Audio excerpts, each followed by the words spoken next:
Is mise Iagan MacNeil. Na broken coiseach gorum, seachad dhéanach na mhanach agus mappa di mo live. Agus ha mit dóla choiseach Slighe taistealach tros Chaidh iad nach mór an eòlas eachdraidh na críochan. Fydd Slighe an Naomh Cuithbeart mi haar 300 míle aga a Melrose na críochan far an Cuithbeart an doiseach na mhanach chun an náte far an deacha chéalach Iagan Naomh Lindisfarne far clatach Northumbria. Han Chaidh seo a bhí a tarang taistealach fad fascid míle go lé bliana. Han mise ma taistealach chéin, gus barach ainmeachadh mi an Cuithbeart agus an dlí seo a chaidh ainmeachadh a hon.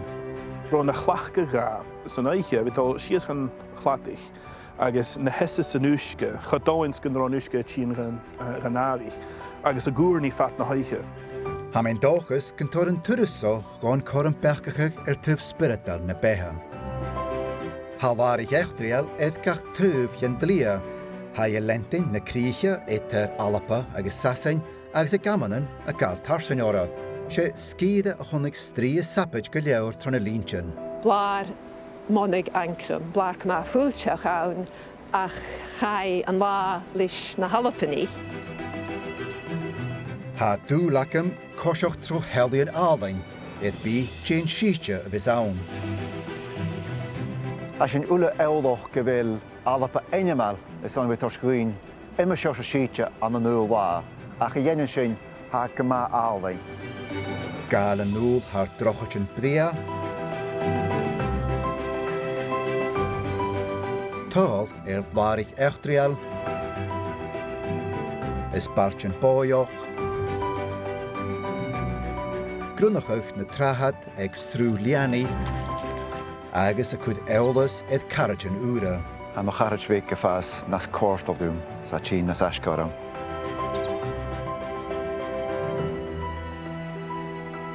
Agus fat an dúil bí mi féin barach amach mi Naomh Cuithbeart, aonaran, sláinear agus éspig.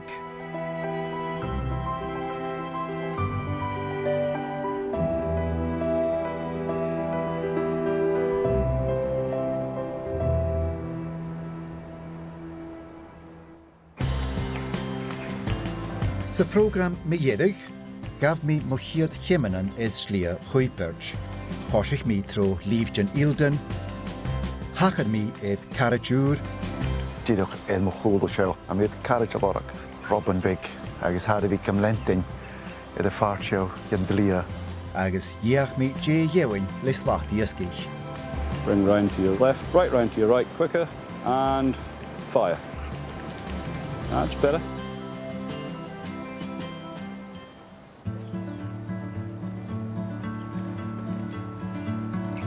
Ha mi tóisicach an dú ag balla St Boswells, agus cuma mi dul gus an rúic mi an Jaunrad Romanach, Deer Street ag Lilliard's Edge.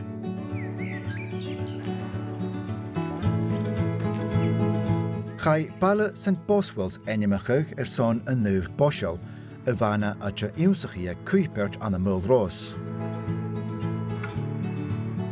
Bhí fhear-leighis an a cheabh chula bliana agus hálach tuairis háas de canecha gán gach stairigh is an na sean chleachcí an chumar a dul, bhain féil chumór agus a córta de se bhart sémas thóg, sgad a dúilt fíochaigh von t-sreath seoras, smúnich, chaine rian nach rán féil os a chéin má, féime mi chud gan deabhar lá agus a hilig échcin go chin in aflana. Ma hau gyri barach ainmeach ma áte, stíoch tol a bhú an doiseach.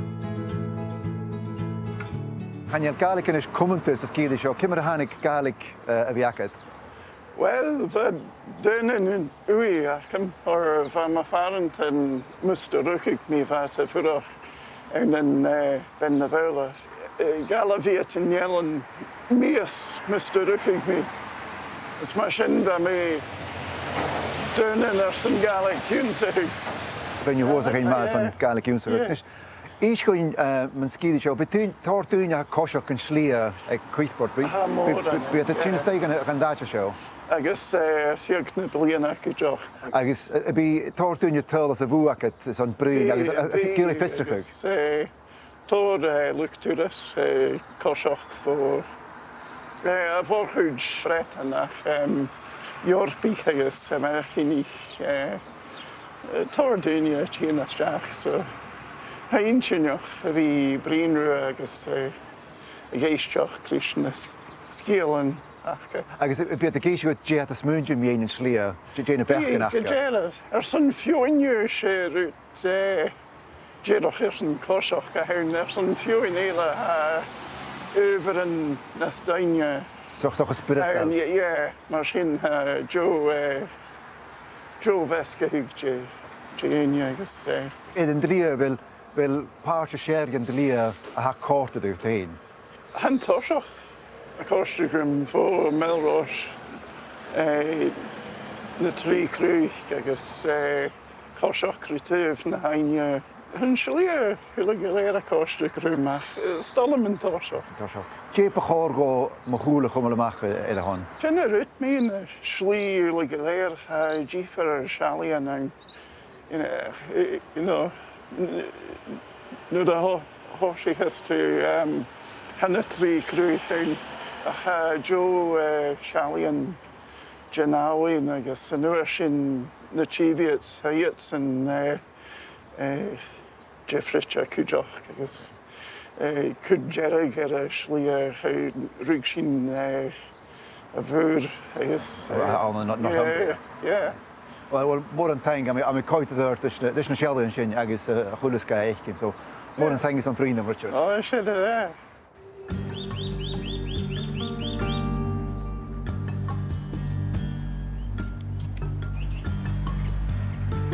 As Jago St Boswells acal, hami go feichgelach a gal tarsin awin tuai ag drochach merten, mas jig mi chun an usclug alinsa de tuv na haine.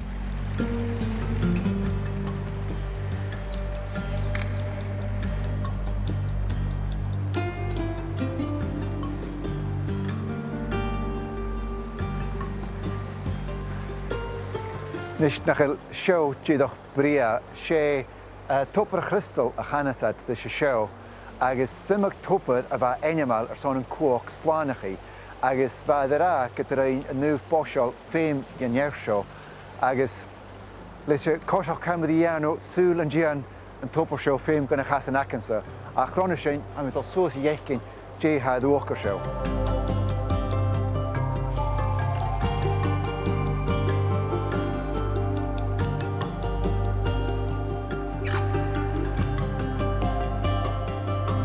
Sé rút leis an caniad céim an asiol, schudigéad asiol neo múlaid de coiseach. Man gúirt is man gúirt ma himiceol an seo, gus uisce go suas go tai benrig has ma hiún an a heo. Chai seo a hocail am éan nach go bhlín diaag agus am a cínteach ráca ma airtoch mar system uisce na lá agus bhí a fatan na sasa an áte na servantaí tin sias an dai líanach buchgat uisce stolleis suas leis.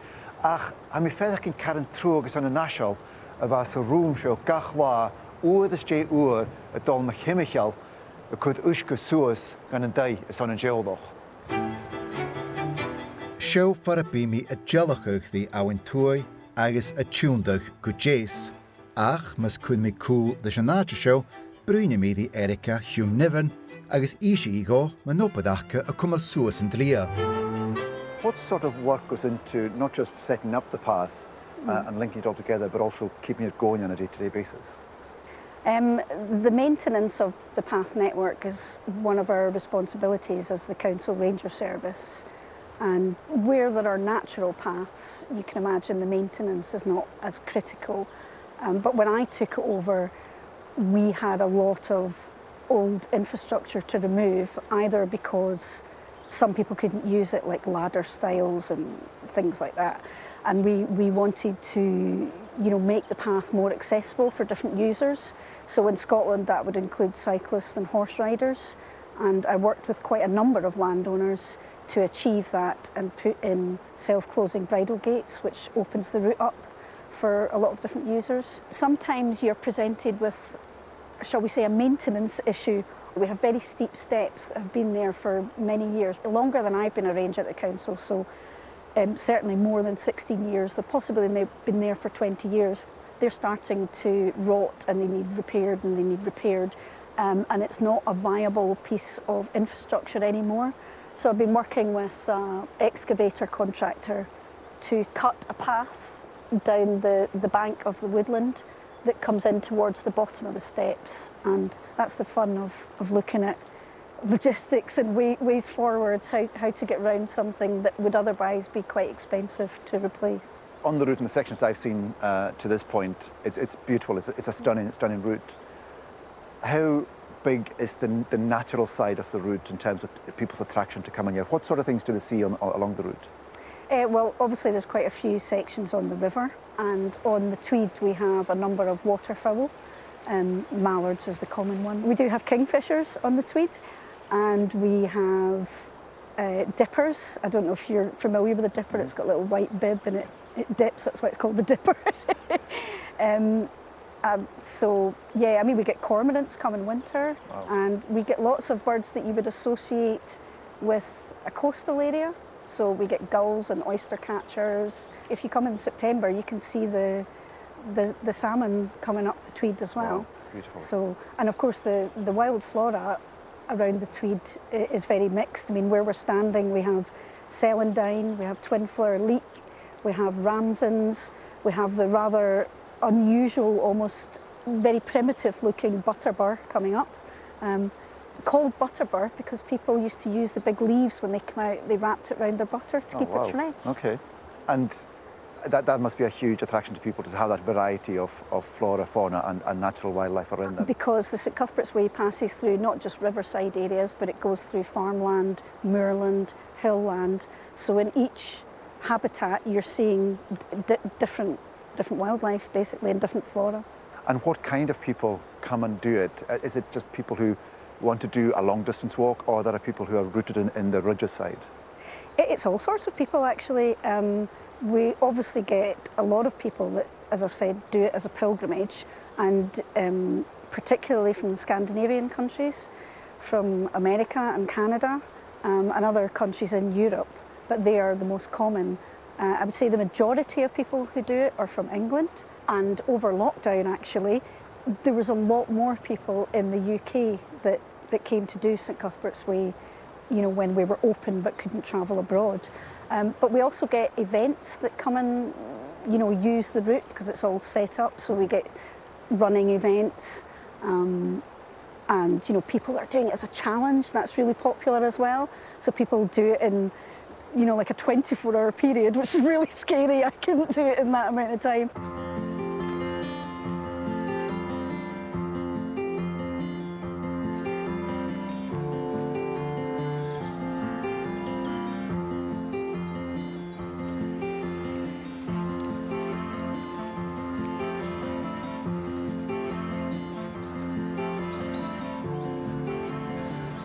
Bún idir bhí taistealach is an líontin agus líontin a siúl go difearáin a figur dúil a lorach dia, lorach dóan spirital agus dúdach lentin na slíon a gabh na dúine harna han blianachan agus dodéis gona dóan ach go héin is an a bhí lentin in slío sin. Agus ba mí hín bhíomh dúil slí taistealach a dhéana agus a mí Cho fórstanach go bhfuil be féin an choram Slighe Naoimh Chuithbeirt a dhéana.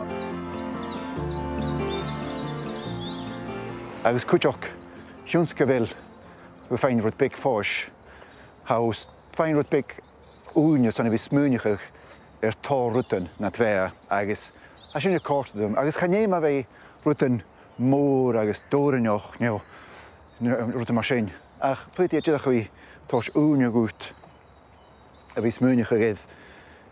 Dé rutan mágút, dé rutan a chéilcho mágút agus dúdach árachin íana na tvéa agus a sinne córtadum go dtí seo. An ruta cho má agus chu snoc man dalí seo sé dúdach an sábhachar chaneló a féinach fuairman nátar agus dúdach fer a bhfuil minist áhaint beic a strúg in mchúlach agus chéine faoin clúideach fuam an uisce dúdach a strúg sios go náhain agus sin go snóg.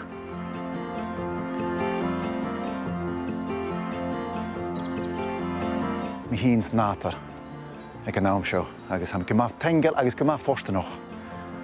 Agus am coit dŵr dys yn dlia haróm son barach yn y seo.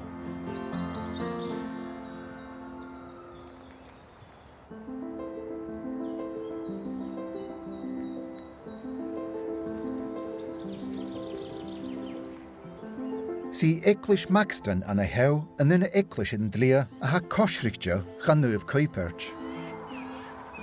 Eiclis fria a hínja agus gaim I minage son súla hortman cuards na brain.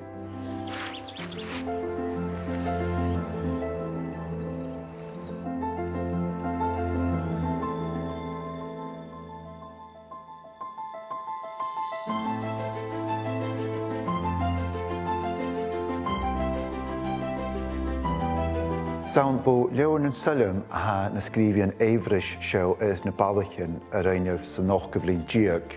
A I cra, ys bianach yn dlwy dan enio yn nhw am eifnoch, agos hicyf, sliachymid, agos crwmymid sias.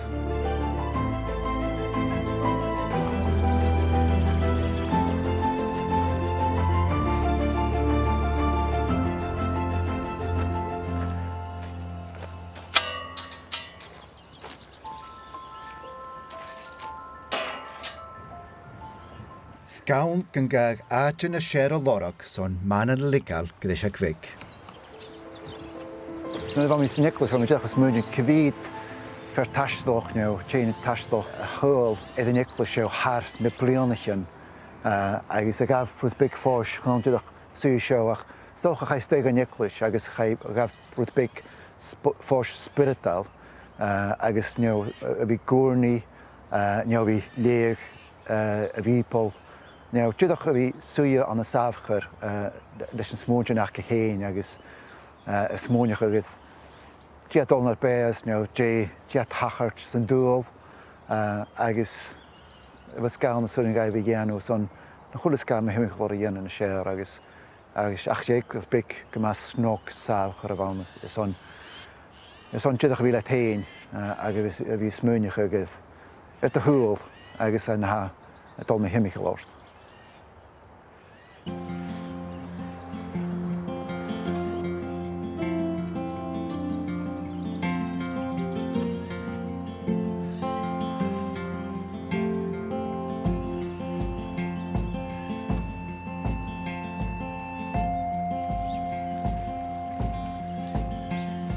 Fo Nicholas hami a tŵndach sŵs a frwych gw bala big Maxton.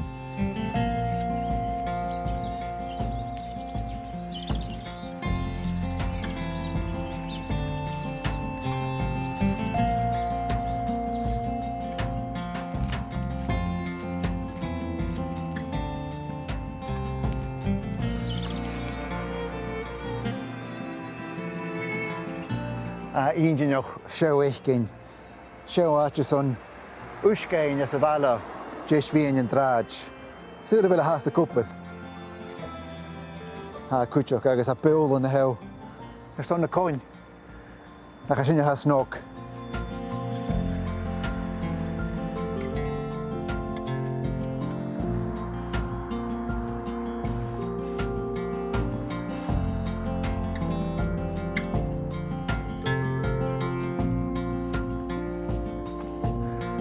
Rwyd y hamiad moch o gyrwg y siew, rwyd y gynnu chwnach mi tosioch yn dlia, na crich ilden hedd machwddw yn y hew, agos am y cynjoch gychimiad imatach trwp ed yn dlia hast.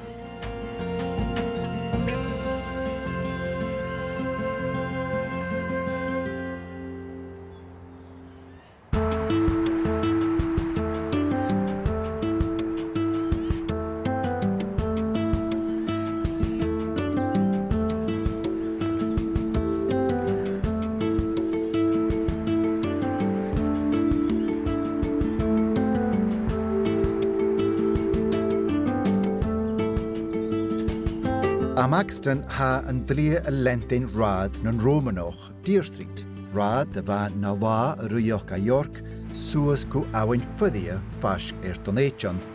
Chai y hokal ddi lun yn rhywbeth y Romanoch a Grecola, a chuid an dùthaich fo háil cho fatta tua di dùnchalainn. Nóda ha mi cosach éad an dlia seo. Ma cynnig ag an raunsach o rein mi, mas da hosach mi, agus fa da cra gro Cuithbeirt cosach either na barjan, a sgúlag an doisgal gan y dlwy, agus a gys a gaif mi ein fachgal ge, agus anis ingadocl mi hyn y gianw na dlia, agus a lentyn as na cemanan ec a hen, either Mule Rosh, either Machulu, agus Iagan Naoimh Lindisfarne, hedd mofialo. Agus by mi dŵn as mwyndiach ag an dlia sio, nimetoch niach hedd y nw Slighe gael, agus gwsonau reineta, agus cwtioch ha injinach as mwyndiach, jyn rwtyn hwyd y machas, jyn rwtyn yr ein jeffer na'n bea, na'n grod na sasge gia, na rod na sasge o'r hen stocha. Ha awn y jiws, fa awn y je, agus as yn gyfforst yn o'ch gybi awn y madoch, agus yn imetoch blion na haar oen.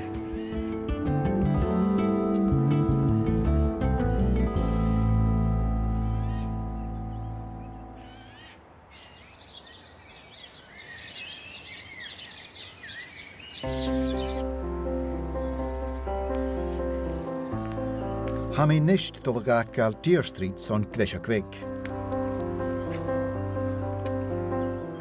Seo, dydach mar a hwrs mi, ha na ildens gam lentyn, agus had y noch gydaeist, agus had y dors cor o gyfer mi glwst y dyrd, edyn dlia a fod rosh yn Naomh Lindisfarne, a mi cyn joch stoch gyffech mi rhystad na satche dyrd.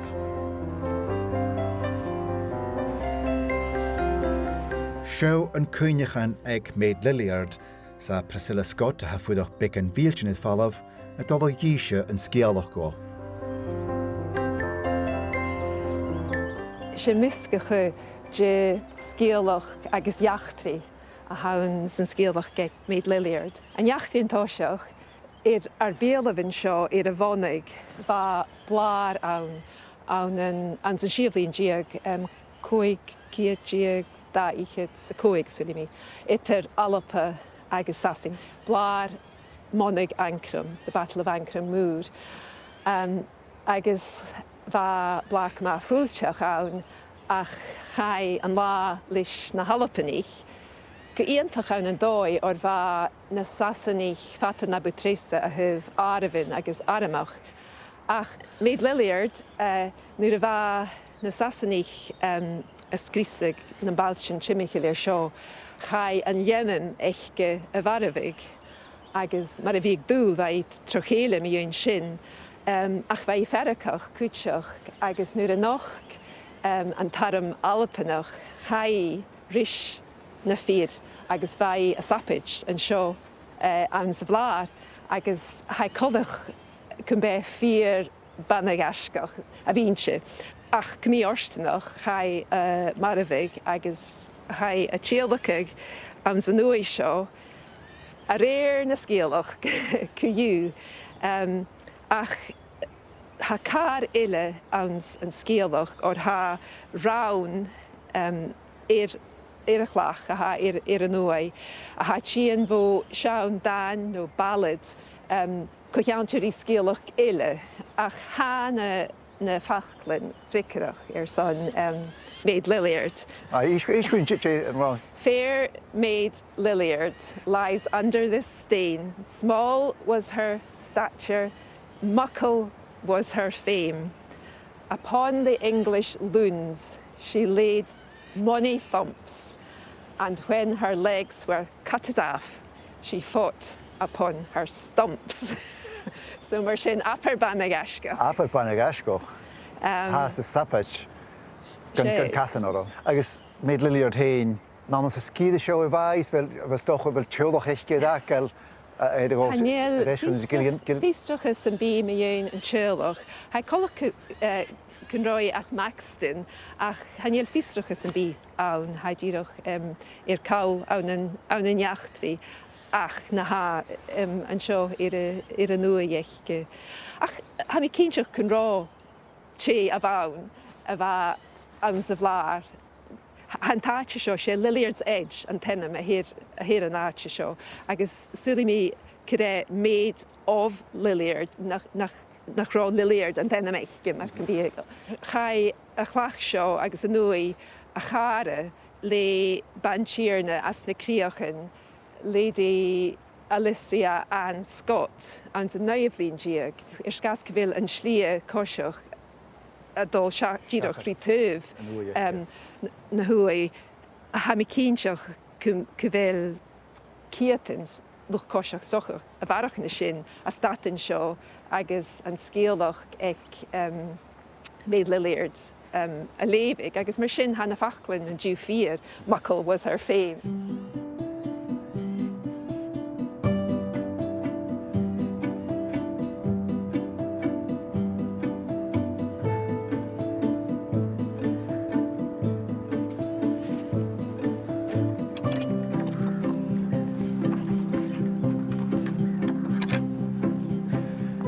Fhear neamh nach cuma sé teamh stóir a hain, ach unrútathe fhear sé gur crois na heabh sa cheirh lín díag, siad manaigh bhfuil ráise chuir suas an doiseachaí a córacha críche. Sbhíodh na halapanich, na sasanich a cainecha gur láonn fásaigh strí a fiachin gus Cuithbeirt na réiteoch, sórach go tá go tríoch sa herbh cleabha.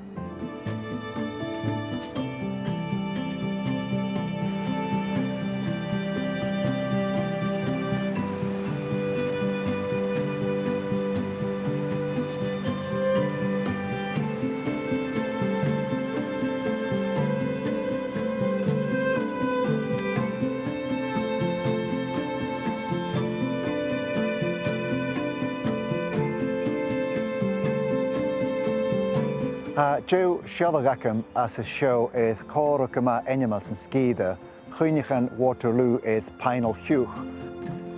Háisich iad de hocal an an nach ciad díag sa cúig díag.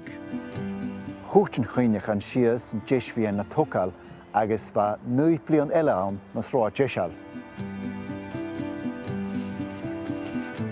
Fuidi dúine cétain son díad go molach a chuinechan, ach go mí ostanoch channeal úine agam sa dú. Cuid mi gelca tá gan beag na sealainn man gúirt díad a chálainn.